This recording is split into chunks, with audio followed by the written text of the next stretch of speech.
Hello and welcome to the Captain's Table, ladies and gentlemen. My name is Paul Berserker01, Batman Shelley, your humble host and space bartender here at the Astropub, your professor on the Astro Historian, and your moderator here on the Captain's Table podcast. The Captain's Table podcast is a Star Citizen podcast where we talk about Star Citizen lore, news, and more.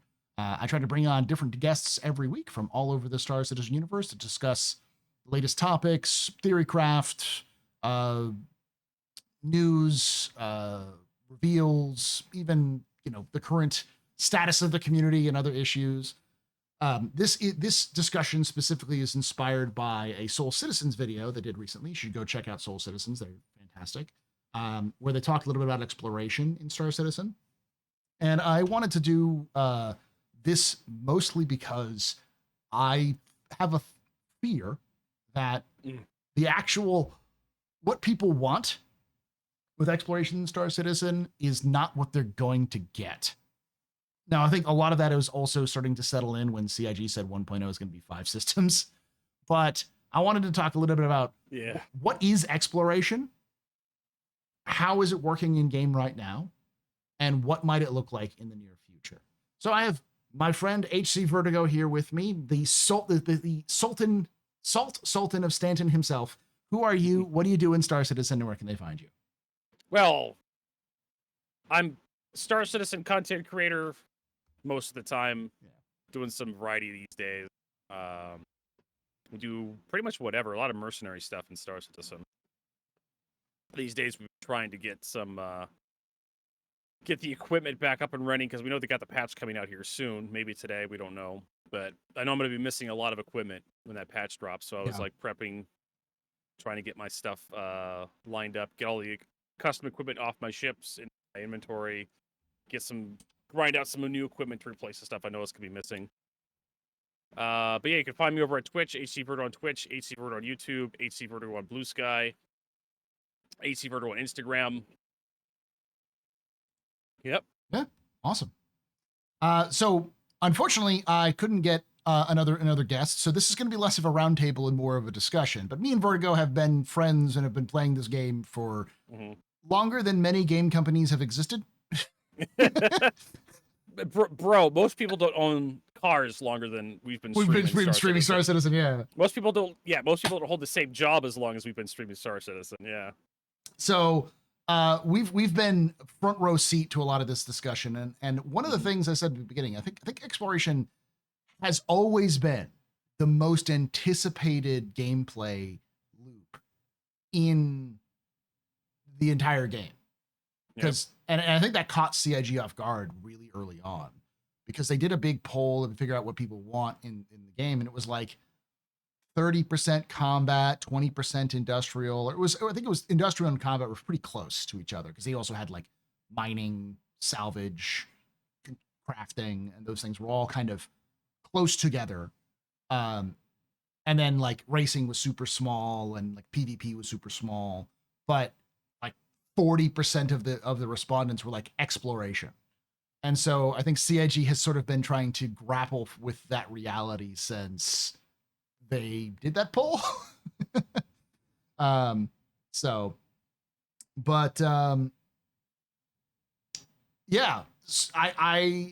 to talk a little bit about what exploration is specifically. So I'll start with you. Go ahead and tell me, Vertigo, what do you believe Star Citizen exploration is in Star Citizen? Right. Based off what you've heard and what you've seen from CIG. Well, I mean, like I'm a big fan of Star Trek, right? Yeah. That's kind of what I assume exploration is going to be. When I hear the word exploration in Star Citizen, I think, oh, you're going to go out into the blackness of space and you're going to find weird stuff. And some of that stuff may be valuable. Some of it just be there to be weird. That's my expectation of when people say exploration in Star Citizen. Take your Carrack out there, you scan, you see weird signal, you go out there, and it's like, oh, it's just an asteroid that's emitting radiation. It's kind of odd.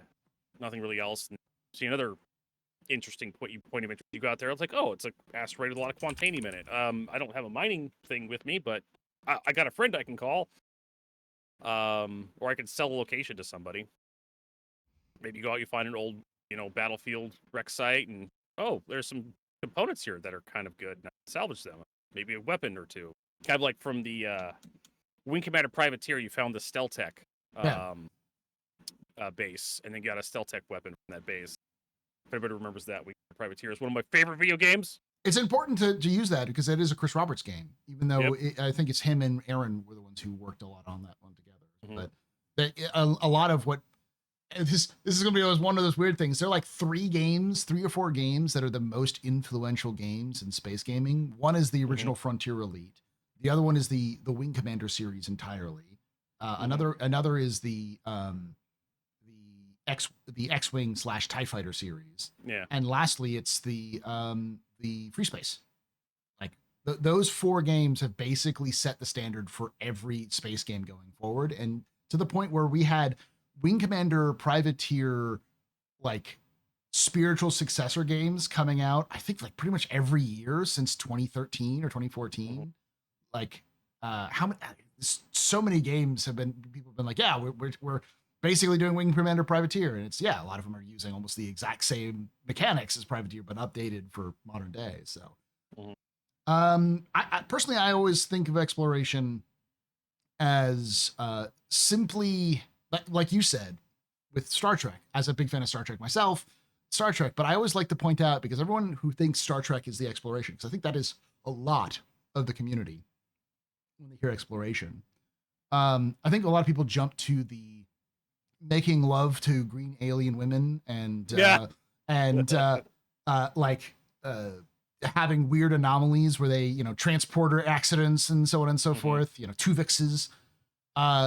And I always like to point out that, like, I think people are getting the wrong way around, because, like, yes, we're watching Voyager or the Enterprise or Deep Space Nine, and we're seeing, the captains and the crew going through these harrowing events, but these are like the highlights of their entire career, and they can go months without anything happening in there to them. That's why I mentioned, like, you scan down an area, you find, like, oh, it's a radioactive asteroid. Yeah, I can't really do anything with this, but it showed up on the scanners.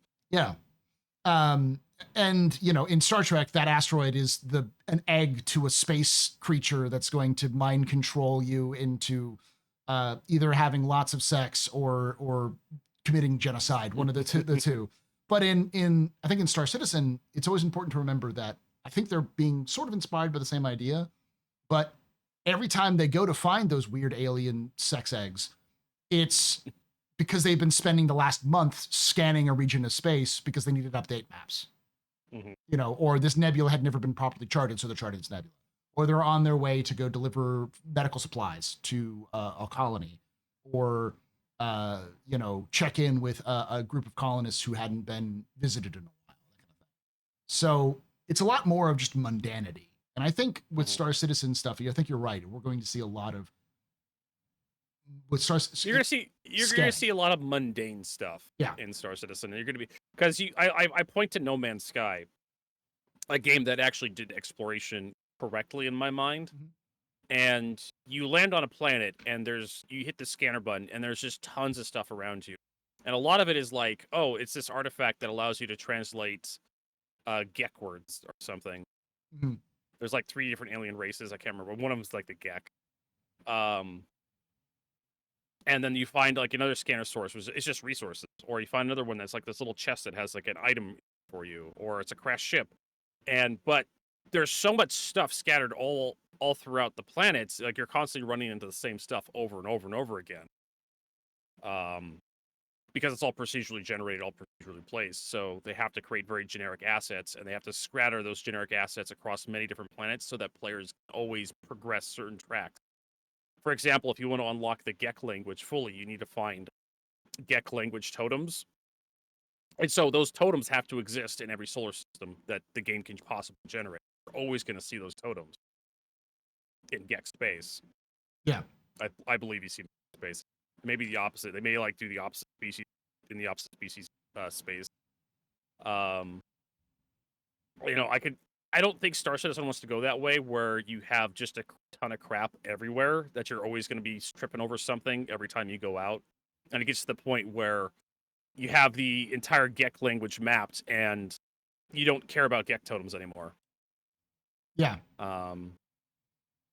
I think Star Citizen may want to go the EVE Online route where you're constantly needing resources to replace and rebuild stuff. We're going to have a wear and tear system where eventually the durability of your equipment is going to get so trash that you're going to want to replace it. Like, you can't repair it anymore because the maximum durability is so low that it just breaks every time you try to use it, just automatically. So it's better off to build something new, scratch. I think Chris Roberts wants to go that direction. I can see that, So, especially with the way with how they described 1.0. I think So high level rare and high level mats, discovering those in exploration gameplay, just going out into like an uncharted system, and it's like, oh, I found unobtainium, or adamantium or something out here. And it's like, I know somebody who would use this, or our organization could use this to craft a new quantum drive for our Carrack that'll last 50% longer or something. But the community's always going to need these materials to craft stuff to use to play the game. Yeah, and that's one way exploration I think is going to play out.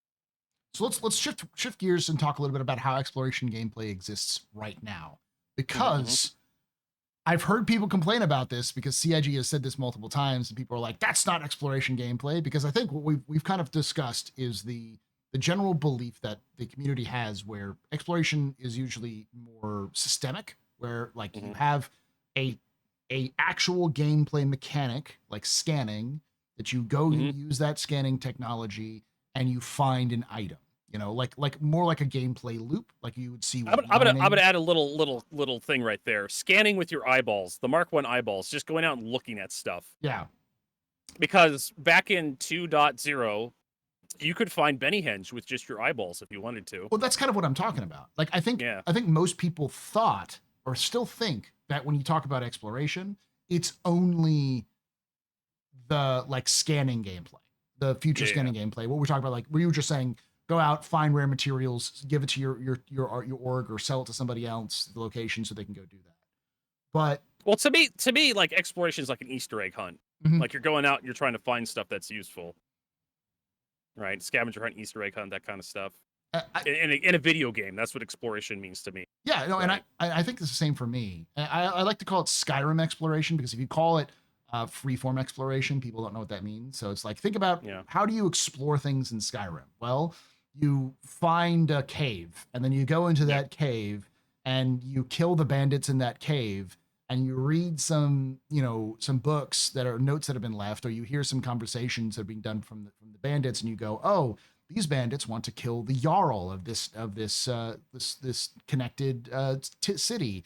And then you find out that they're being hired by the Jarl's son, and then you have to go confront the Jarl's son. But it's like, no one told you to go to that cave and do that. It just happens to be a side story that evolves in that situation.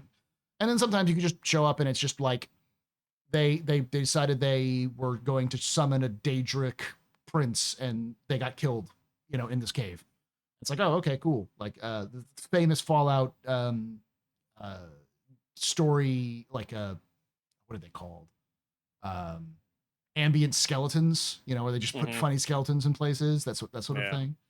And that's what Bethesda likes to do. And I think that's kind of where CIG is going to at least put a lot of exploration in, is just Benihenge, the Javelin, the Fleisa, the USS the the Javelin. It's there, but I haven't been to it in a while. There's really nothing to do down there. It's just a wreck site. It's a tourist attraction. And then also things like what else is there? There's the campfire, the Benalia fire in Microtech. And then there's like, now there's things like, obviously, the Hathor. Wasn't there the Pico Cave as well? The Pico Cave. There was like there's a cave with like a bunch of Picos in it. There's like the Hathor locations. There's the Stormbreaker locations, and now the Onyx missions, which are coming out in 4.3, which probably should be out by the time this video is out, because it's like being in the process of, they delayed the release a little bit here. But these all are like what I would consider Skyrim locations, or Skyrim explorations, where you could go to these locations and you can explore more if you want to, but most of the times those missions are just going to send you to a location, just go here, do that, and leave. But you can go for a little bit further. And like I would consider that exploration in a classic video game concept of exploration, though I'm sure a lot of people would think that. Vertigo, same question for you. That is it. Like, is that exploration to you? Like, right now, how that works, and also, how do you think CIG is doing in that style of exploration? I mean, like Benny Hens and the Crash Javelin are pretty good examples of exploration, as I would consider it. Like you can go out there and you can find it. Right now, it's really difficult to find them unless you have a map. That, in which case, if you have a map, it's not really exploration. It's more like just finding, I guess, just visiting it. We really don't have the ability to skip breadcrumbs for stuff like Benny Hinn. Back in 2.0, we did because they had like a beacon system that'll like lead you to it. And the Crash Javelin was just there, and they just expected the community to find it. I mean, if you could see it from orbit, you really can't. You have to be really close for the wreck site, like street. Yeah, it's pretty close because it's really cold. Yeah. So you don't really get not really good exploration, in my opinion. But it exists. It's there. I mean, if you want to fly around on Daymar for hours on end, or fly through Yellow's asteroid belt till you accidentally stumble upon the asteroid that has Benny Hill, it's there. Stuff like Hathor, like, okay. Hathor really is an exploration. Hathor is more like looting, search and destroy kind of stuff. And then, of course, the very unfortunate, one of the developers called Stormbreaker event exploration gameplay. I don't know. No, like it's all mapped out. You can just quantum straight to the ASD. Even if we take the Stormbreaker main location away on Pyro 1, and we go to like Pyro 4, I think it is. Yeah. Or Pyro 5. The Lazarus station. Yeah. The ASD locations out on the other Pyro planets. Like you can quantum straight to them. I mean, there's more of like investigation, I would say, not really exploration. Because you already know where the locations are, and you're just there to like sift through everything, like open all the cabinets and rifle through all the drawers and whatnot, punch the wildlife and kill the owners. So you would say if there weren't like quantum beacons and you had to actually find those locations, like Benny Henge and the Javelin, there'd be a little bit more with what I would expect an exploration to be. But we have ships that are designed to do that with like the 315P, the Terrapin, the Carrack, even the Scout. We're just you have to use your eyeballs, and that's really difficult considering Star Citizen has render limit distance. So I don't think Star Citizen really does exploration really good right now. Right. Okay. I mean, you could have like, I guess you could not even like the random interdiction. I wouldn't even consider that exploration. That's more. That's not exploration. It's more like we used to have like derelict wreck sites in like the Yellow's asteroid belt back in 2.0, 2.5. Yeah. You can see those from a little distance, and you can like, oh, what's that over there? And you fly up to there, and you can get out of your ship and float through the wreck site, and, like loot some cigars that are worth a few credits. There was also like actual like narrative. You could pick up like data pads, and they would tell you, oh yeah, or because this is back before you could actually read data pads. So you would find a data pad, you'd click it, and then it would upload to your mobiGlas, and then you'd have to read it through your mobiGlas. About you have to go to your journal and actually read it in your journal. Yeah, I still think that would be a nice like addition, because that would be a good sort of way you could keep some of those stories around. Because right now it's hard because you have to hold on to the data pad forever. Yeah, but you can take screenshots. But the one thing I will give CIG props for is they're adding audio log. Yes. Star Citizen. You walk up, you press a button, you get a nice little audio log. With System Shock in like 94 did that for the first time. That was pretty amazing. We're finally catching up. We got key cards. We got red key cards to open red doors. Now we have audio logs. We're progressing from Doom 93 to like System Shock 94. We're actually evolving gameplay. That's one of those weird ones, because like audio logs, I would say, is quintessential sort of sandbox exploration stuff, because there's plenty of games in I would say the aughts, between 2000 and 2010, that really took that and ran with it. Because obviously System Shock had those audio files, and I think Deus Ex, didn't they also have those audio files? That was like 99, something like that. But not many. And that's I'll keep going, Paul. I was gonna say, not many games had those audio files until when the person and people who made System Shock made BioShock, and BioShock really kicked off the revolution of everyone using audio files as sort of narrative or like ambient storytelling devices. Yep. Because then they got added in Halo ODST and Halo 3. Mhm. They got added in. I think they got added in Mass Effect. I might be wrong on that one. That may have just been text Mass files. Effect had them. Mass Effect had a lot of the first Mass Effect had a lot of text Yeah. stuff you can encounter in the wild. Yeah. But you brought up another good point about exploration gameplay. Is like if you just know about if you discover the location incidentally through like an audio log or a text file or something, and then you use that information to that's exploration there. Yeah. Right. I mean, if you just have like a quantum beacon you can go to that just everybody has access to, that's not really exploration in my opinion. But if you go down to like the ASD location and it mentions a set of coordinates on a planet somewhere around next to a mountain, and you're able to find that mountain, you're like it's near a lake, and you find a mountain with a lake nearby, and you go around that lake and you find like a cabin, and that cabin is like a chair you can take. That's exploration. Yeah. No, I agree. CIG could do that. And I think CIG is trying to move that direction because right now there are missions like with the Onyx missions, they do take you to the location. But if you want to complete the Onyx missions, you only have to explore like maybe a fourth of the entire ASD locations. There is a lot more to the Onyx facilities than just what the mission sends you to. You don't have to, but you can go further in, which I find is more of the exploration style that I think CIG is going to be moving towards, at least initially. You know? That's another good point. Like, just because you quanted the location doesn't mean you explored the location fully. Yeah. I do find the Onx facilities are probably close enough to like the facilities are large enough where I would consider you actually explore it, unlike ASD facilities, Pyro, where they're just a couple of buildings, and it's just like you're just kind of rifling through shelving, right? When we'll go through those locations. But the Onx facility is actually it's like 7 levels, and for a small spoiler, like once you get into like the medical wing, you can't go back up the way you came in. No, you're required to go through the entire facility to get out of the medical wing. Yeah, I discovered that the hard way. Once you go down that elevator shaft, you ain't coming back up because it's not a it's like a big drop and it's intentional. Yeah, that forces you to try to find your way out in a different way. So I was really sweating really hard when I realized that, oh, wait a minute, I can't climb back up out of the shaft. Yeah. Oh, so I have to find another way out of here. And so that was me exploring, trying to find the exit. Yes. Right. I had an objective. I had to find the exit. Where's the exit? Well, you got to figure it out. Yeah, and it's not. And there's really no.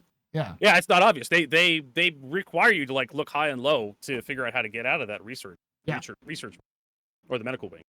Yeah, as Chad is saying, the first exit is on like one of the bottom floors, so it's like you really have to find out where it is, and it's not easy to get to that location because there's no direct path to it. You have to know the right way. You have to know, and so I that's one of the reasons. Another reasons why I want to talk a little bit about exploration is because I personally think that the Onyx facility style of like locations is their future, the future of their exploration in terms of sandbox exploration. Now, what I think it's just big enough to qualify as exploration. Yeah. Too. Oh, and the end of the engineering wing is insane. Like you don't have to go to the end of the engineering wing at all. But if you know what you're doing, you get to the end of the engineering wing. It's like it just opens up into a completely different game. It's like, where did this game come from? I don't want to spoil it too much because it's coming out. Like, I want everybody to go into the Onx facility and just be amazed because people accuse me of being salty, bitter, and just negative about Star Citizen. I really think the Onx facility, CIG did some cooking, and what they're serving up is actually pretty good. Right? If they can get it out without like any bugs or any issues, any glitches, I think some people are really going to enjoy the Onx facilities. Oh yeah, and going down in there. And I do think this is their prototype. It's their framework. Yeah, I think what you said earlier about like having these be more places where you have to just sort of find them would also be a nice addition if they're going to do facilities like this in the future. To not have missions that go straight to them, and so you have to just sort of know where they are to get there, like the old Jump Town, locations. Yeah. I mean, the Jump Town's locations were great. I actually had designed like I would take screenshots to show people how to get to jump down straight from Gurn Hex. It's like you want to look at this little strawberry splotch, and at the bottom of that strawberry, Yeah. you fly it right at this point. And if you see these two mountains with this little crater, you jump down. Yeah, that's great. Um, And so we're praising. Wait, we're praising Elliot. Are you sure it's safe to do? I've always said, I mean, Elliot and his team are very good at what they do. They've just been let down by the technology they have. Like, yeah, I agree 100%. How's that saying go? A poor craftsman blames his tools, but Elliot and his people are really held back by what Star Citizen allows them. and it's not even like Star Citizen. It's like we've seen what CIG can do in terms of just some of the parts of Squadron that they've shown off in terms of gameplay. We know that there's more complicated stuff they can do with Squadron. They just haven't moved that technology over to Star Citizen or given Elliot the time and the tools with him and his team to actually craft something that's interesting. Or even like people complained about like this event we got right now, the Race for Stanton. People wanted more PvE content in Star Citizen. They wanted more peaceful content because they were complaining about how Hathor was just a massacre gameplay. Stormbringer was just a massacre gameplay. Like, give us something a little more PvP, hauling or industrial focus. And they're PvE. like, fine, here's a cargo focused event, right? So CIG listened to everybody, but unfortunately, when they released this event, elevators got destroyed, and the rest of the missions didn't work. So you only had elevators. Yeah, You only had elevators at the outposts to actually make progress on the. And again, that wasn't Elliot's fault. Like, he had a whole bunch of other missions they programmed into Star Citizen, alternate ways to complete the mission. But it was just Star Citizen was shitting the bed. Yeah. So I fully believe that if those guys can get, their palette and their canvas figured out, that they could make some wonderful stuff for us. And the ONCS missions, the ONCS facilities, make me believe that they can do good stuff. Oh yeah, no, it's the Onyx facilities are the first time I sat down and played. And again, it's really hard not to spoil this, but like there's a section in the engineering facility where I'm like, you motherfuckers, this is just Half-Life. This is just Half-Life, isn't it, you bastards? Why are you bringing Half-Life back? Like, I was thinking more of Prey. Well, yeah, it's Prey and Half-Life, but the introduction to that part where it becomes Prey is like is literally like, even the name of that part of the facility is like, really? Yeah. The right man in the wrong place can make all the difference in the world.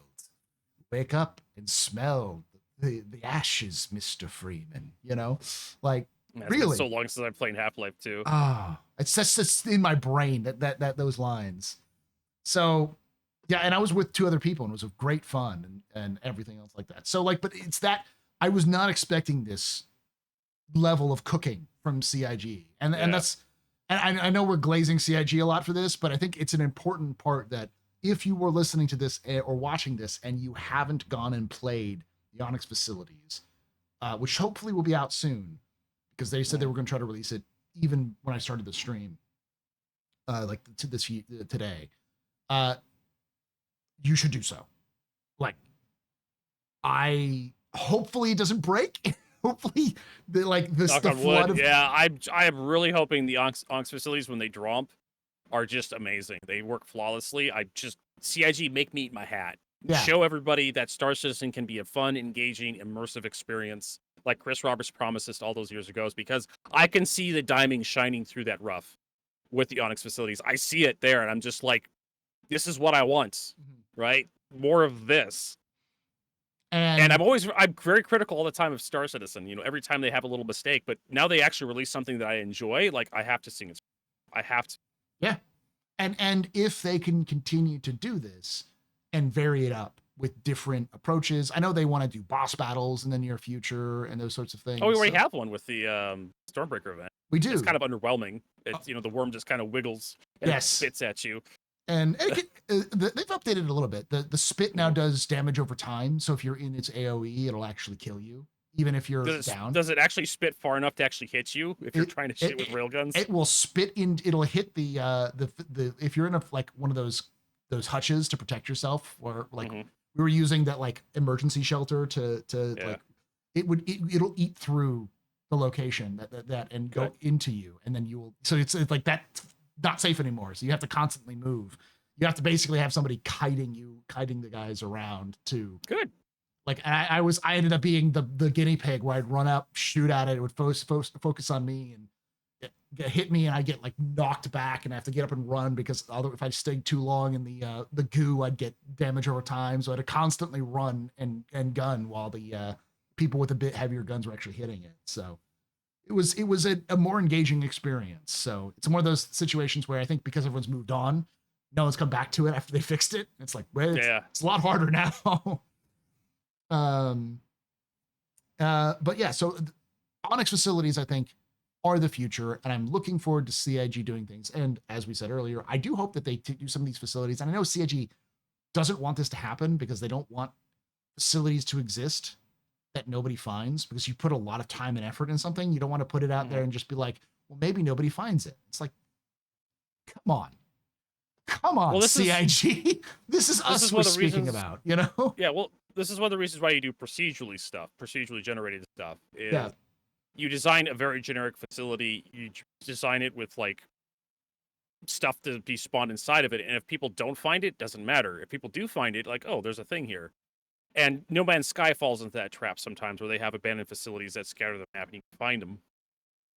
And it's almost like you trip over them, like all the time. Like, oh, here's another abandoned facility. Here's another abandoned facility. Here's another abandoned facility. That kind of cheapens the experience, though, because that's the same problem with Starfield. Mm-hmm.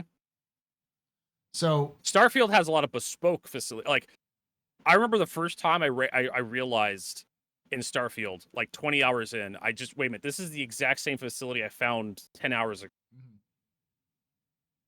I'm like, they didn't bother changing a goddamn thing about the building. Yeah. It's just, it's pure procedural generation. There's no like variation.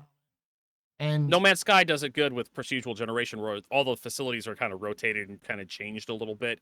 But Starfield, it was just like, here, we're just going to copy and paste the same buildings, like the same 5 facilities, like 6 or 7 times across the map, and you're going to, by the time you're 40 hours in, you're going to see everything you got on offer.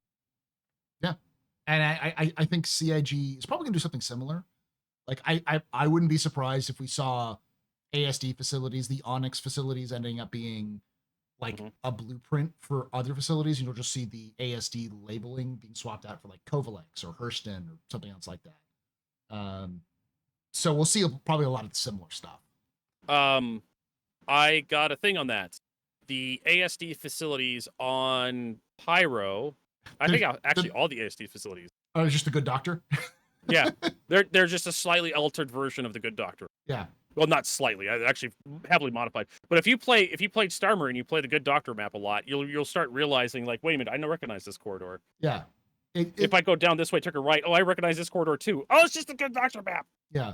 It's not the exact same. There's definitely more locations than there are, but more there's like going on there, yeah. But like the main foyer is the same in all of the facilities. But of course, the lore explanation, Paul, yes, why that is because if you are building a facility, it's easier to build modular facilities that you can just assemble in site than it is to try to build bespoke. And that makes sense. That's why I don't think it's necessarily a bad thing, as long as they can vary up some of the, like, it wouldn't make a lot of sense for Hurston to have an engineering wing and a like laboratory wing. They'd probably have like a weapons testing wing and a power wing or something like that. Like they'll if they could just vary up some of the locations so that like the actual parts of it are maybe still bespoke or like specific slot in things, but they're just different for each company that built them. So that kind of like irritates me about Wicklow. Like, if I could like derail the conversation a little bit, why does Wicklow have 3 space stations? Like, does he travel to each one? Does he remotely access each of them? Like, and also, Star Citizen, we're supposed to be an MMO, right? So we're supposed to have that social aspect where you're having everybody going and mixing together. And like, I remember playing Phantasy Star Online, and you go to the main hub area and you see all the players walking around. And Wicklow feels like a missed opportunity for having the social aspect in Star Citizen, where Wicklow should have been like on a location. Everybody goes there. It has a bunch of hangars you can dock to and whatnot, and then you're actually there moving around with other players or you could watch other players turn stuff in Mhm. and see them getting their rewards. I just feel like Wicklow is a really missed opportunity. But the same thing applies to the ASD facility, not the ASD facilities, the ONCS facilities, right? Mhm. And I agree with you. Why does Hurston have research engineering? Shouldn't you just have like research weapons in one place, and then in the other place you go to get research and engineering? Another place you go, you get research and science or Yeah. engineering and science. So it requires like everybody, if they want to get the full picture, they have to like go to different Microtech, ArcCorp, Hurston, that kind of thing. Yeah. Forces you to move. Sure, you can stick around Hurston and complete all the missions over there, but if you want to keep the story moving, you're going to have to move over to Crusader. Yeah. And start digging through those. So like you're saying like the ASD facility should have different purposes depending on where they are in Stanton. Yeah. Yeah, a slightly different storyline. So you have to kind of move through Stanton a little, or maybe even go to Pyro and hit the ASD facilities in Pyro and get a little bit more of the story chunk over there. Yeah. They probably do. I just haven't heard all the audio logs. They might, but I've never had to deal with that. Like all of I've done basically the entire run, and you can do it in one location. But yeah. So we talked a lot about sort of the sandbox exploration style. We talked about is there anything specifically you would also like to see in terms of the sandbox exploration style before we go to the potential future of exploration when it comes to the actual gameplay loops? I would definitely like to see more zero-G space-based location. Kovalex Gun. Just point right at Kovalex Gundo. Yeah. Where you go there's a thing, you can fly through the space station, grab some boxes, find some audio logs, take the ASD location and apply it to like a wrecked Pyro space station. Mm-hmm. Right? And that would be my recommendation. Or just having derelict ships you can come across every so often, right? Yeah. I think having the Black Kite mission is a good example of it, where it was a mission, but it was sort of free form. You sort of try to figure out what's happening.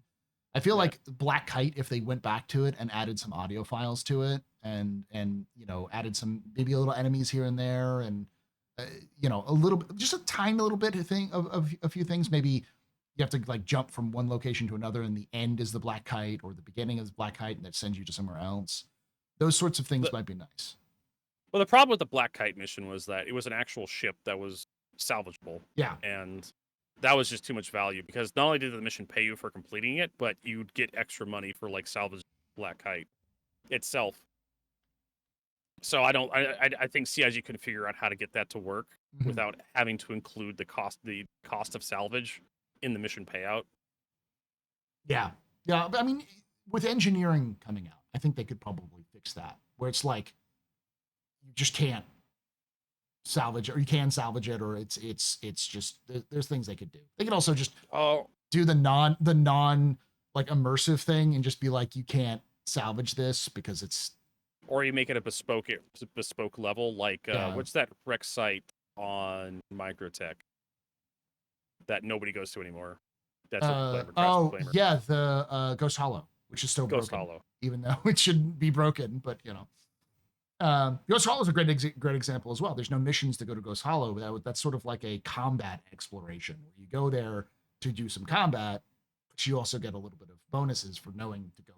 There's no, there is a jump point to it. There's a quantum marker to it. There's a quantum marker there. I think I would love to see more locations that are, or more utilizing the current locations that exist in the game for more interesting storytelling. Like we've got all of these duster bases, these duster settlements all over Stanton, but there's nothing other than occasionally you have to go there and shoot people. Like having like characters there that you can either talk to or even just like get audio logs. Utilizing the dusters as sort of a faction, so you can this is the lore guy in me speaking in terms of wanting stuff, in terms of getting to know who are the dusters, why are they here, why does everyone hate them, especially Hurston, why do they hate these people, because that would make people more intrigued with it, because I think that's one of the the good things about sandbox exploration missions is that it teaches you about the universe that you're in, the world you're in, without forcing you to do a mission. Because people don't like being forced to do homework. They wanna just experience it on their own. And if you can really nail that exploration aspect, it can add a lot more to the universe because it feels like you're finding something you're not supposed to. So it's less of a like not everyone's going to do this. You've discovered this, and you're like, okay, I've listened to this audio log. I've read this data pad. I know a little bit more. And the other thing is, of course, by finding this information, finding a data pad somewhere that will show you, say, go to this location and do this thing, you can go now find that location and do that thing. Now, if you already know where it is, you could always go to that location, do that thing. But by finding the audio log or the data pad, you now know, oh, we know that there is a smuggling drop 32 kilometers north of this location. I just got to go to this location and go north 32 kilometers and start scanning and finding those things. So, I the more connected stuff where And CIG has it on the roadmap, by the way, 1.0, where they're going to have kind of what Starfield did, where you overhear a conversation or you hear an announcement over a loudspeaker, and suddenly you have a mission in your contracts manager. But I don't even just by being exposed to it, like radiation or like herpes. I Suddenly you come down with a case of emissions. The case of emissions. I can't come into work. I got a bad case of mission. I'd like that to be less mission based though, and more just sort of journal based and organic. Yeah. So it's not journal based. There you go. Not forced, but like it updates your journal to be like, hey, maybe I should check this area. Because I mean, older games did that. I think it's a good way of doing it. Kind of just have a rumor section in your journal, like, hey, your character overheard this piece of dialogue for like an advertisement for a job somewhere. Yeah. Maybe you should go check that out. And that can lead you to missions or to something else. But all right. I thought it was going to be pretty short because we were going to have to, but we've ended up having really good conversations. Of course, I forgot that you like to tangent, so we did tangent a little bit, but we came back into it. The last part I want to talk about is the thing that most people think about when it comes to exploration, the actual gameplay aspect. We talked about that earlier. Go to a location, scan, find resources, sell resources, use resources, whatsoever. How do you think that gameplay loop will look like in reality in sort of like a 1.0 level? What would an explorer gameplay loop look like? Like I'm imagining Star Citizen in the future.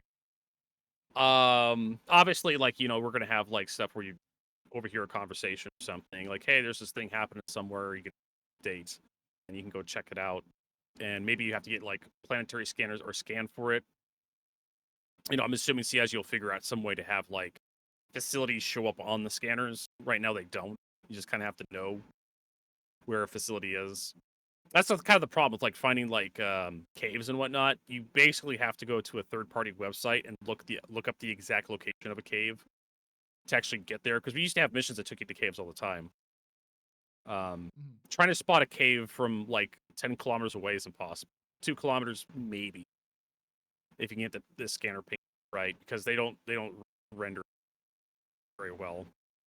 But the idea in my head is like, okay, you're gonna get a rumor, or you're gonna get a mission to take you out someplace. You're gonna scan. Maybe you'll find on your scanner, and then you land the ship next to it. You get out. You go inside, right? Yeah.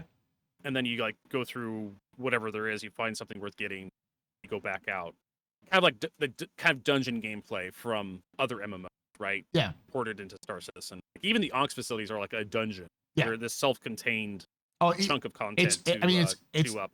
It was supposed to be their cooperative zone, and it's almost when you play. Those of you who have not done so, or who are listening or watching this, when you play the Onyx facilities, you'll know what I say when I say these were designed to be instanced.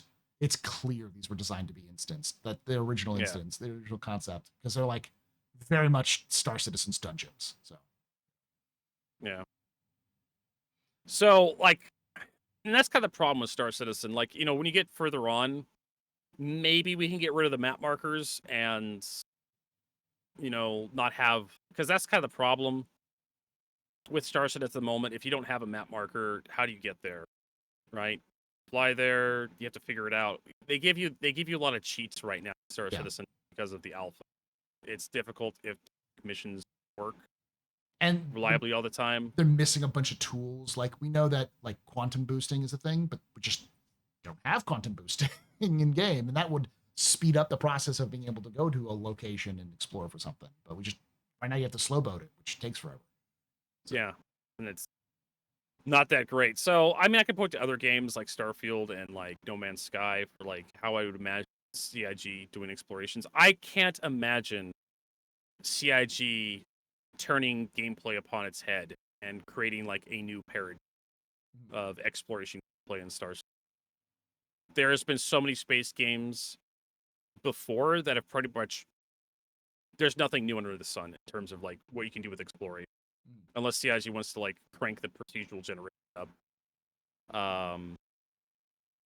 A lot of what CIG can do would have to be very much building out narrative experiences, almost like full episodes of Star Trek. But you do those exactly once, and you get done with get bored with them, and you're like not gonna kind of like what we see with like some Hathor and Stormbreaker event right now.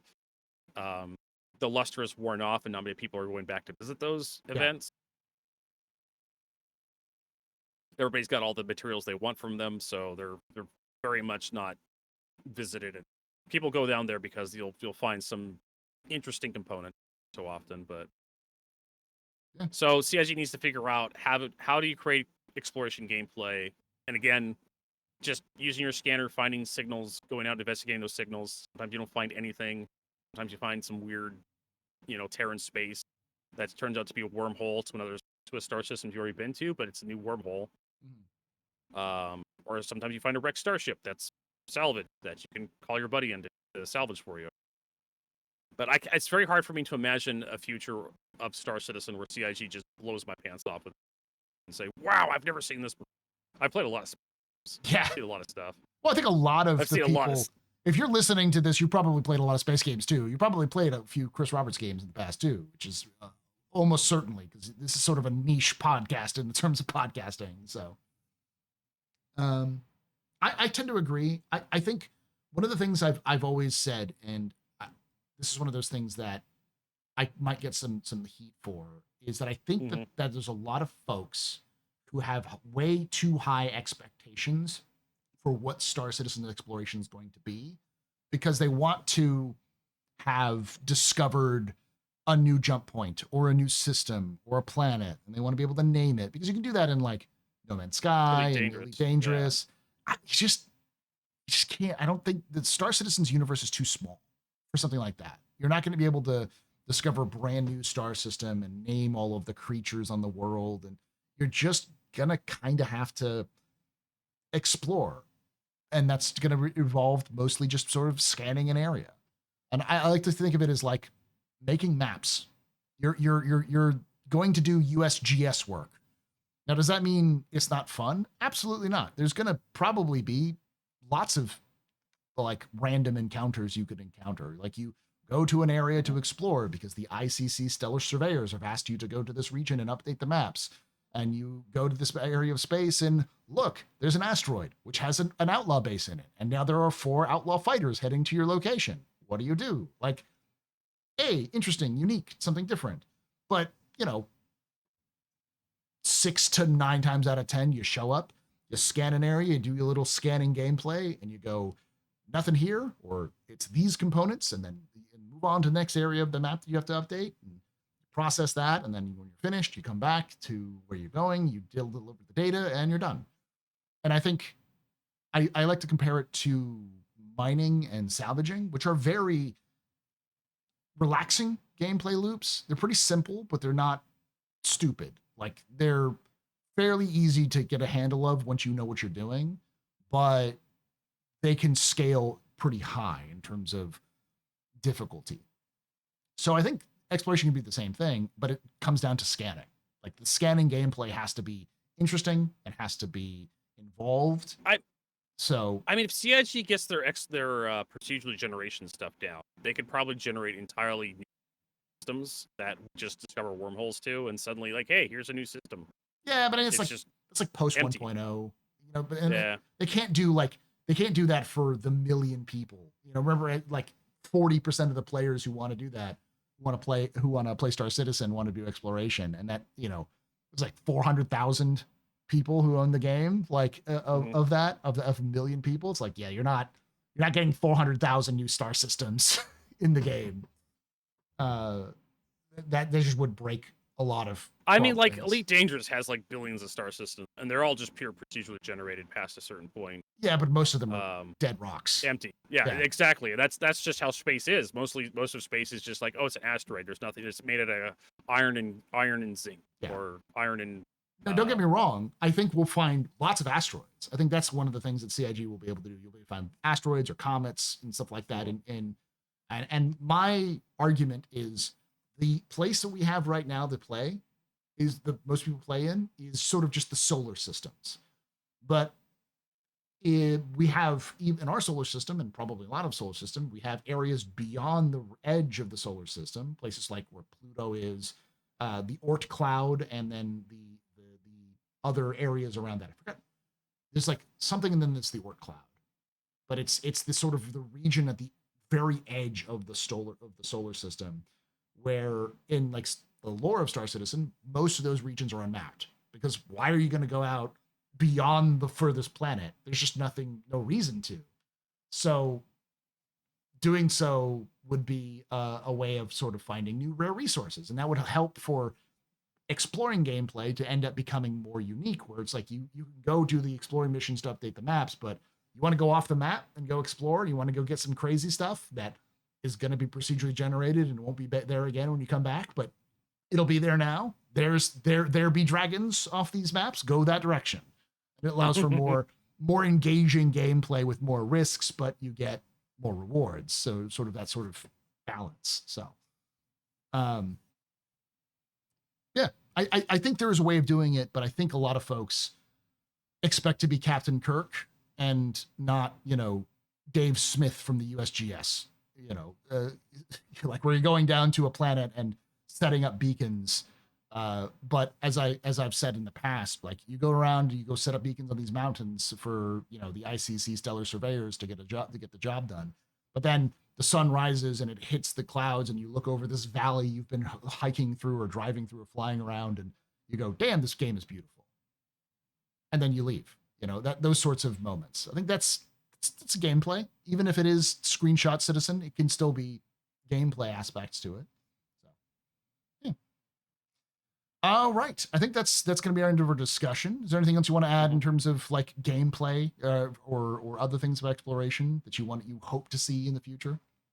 Not that I can think of off the top of my head right now. Make sure you check out HC Vertigo at twitch.tv/HC Vertigo. You basically stream every day, right? Yeah, pretty much every day. And just Star Citizen and other content as well. What other games have you been playing recently? Ooh, Helldivers 2, Battlefield 6 beta. Monday we're going to be continuing our playthrough of Expedition 33, which is amazing. Aggressively French, but the soundtrack is just so good. Beautiful. I saw an interview with the guy who plays the voice actor for like the main like leader of the expedition. I forgot his name's like I can't remember his name. Expedition Gustav. He was in like Andor, I think. Yeah, he was in Andor. But he was doing an interview for Andor, and he said two people came up to him, and he was like, "Yeah, I'm this guy from Andor." You know, they said, "Oh, I know you. You're this actor. I know where you're. Yeah, I've seen you before." And he goes, "Oh yeah, Andor," and they're like, "No, Expedition 33." And you're in Andor? It was like, what? Because he apparently had done the recording for Gustav like 2 years ago, and had been brought in to do pickups here and there, but he'd forgotten that he was in it, basically. And then started getting a flood of fans who recognized him as Gustav, and he was like, okay. Charlie Cox. Oh, it's Charlie Cox. No, he's Daredevil. One of the actors from Andor is in Expedition 3. Yeah. Saw an interview, talked about it. Yeah, no, it's Charlie. It's that's who it was. Yeah, it was Charlie Cox. He thought people were coming up to him because he played Daredevil, and then he found out people had said Gustav, and he was like, "That's weird." I'd forgotten it was Charlie Cox. Yeah. I'll find it here. But yeah, it's I've heard good things about it. It's not my style because I'm very much not a JRPG fan. I've been always wanted to get into JRPGs, but I just bounce off of them. Yeah, check out HC Vertigo there. If you did like this, I am releasing this on as an audio podcast version. I haven't talked about it in the past, but I do this frequently. So if you want access to this right after I post it, usually like the day after, like the morning after this is stream, I put the entire stream together, cut out the blocks, the stops, like our break that we're about to go into, and then I put it onto Spotify, Apple Podcasts, Google Podcasts, basically one-stop shop for all these different podcast versions. You can find us there, and you can listen to it. It's lower bandwidth, so it's easier for you to do if you need to go on the go. Check us out there. And if you do, make sure you rate the podcast, comment. It always helps out to get kind of more folks interested in listening to this. And if you are watching this after the fact, make sure you like the video, subscribe for more content, and hit the bell icon to be notified when these release. We do this live on Saturdays at 4 p.m. Eastern, 1 p.m. Pacific, on twitch.tv/theastropub and youtube.com/@the Captain's Table Podcast. We'd love to have you join us live. But we're going to go on break here for a few moments. We're going to take questions from the chat. There have already been some questions already that's been put in. And like I say every time, hope to see you someday.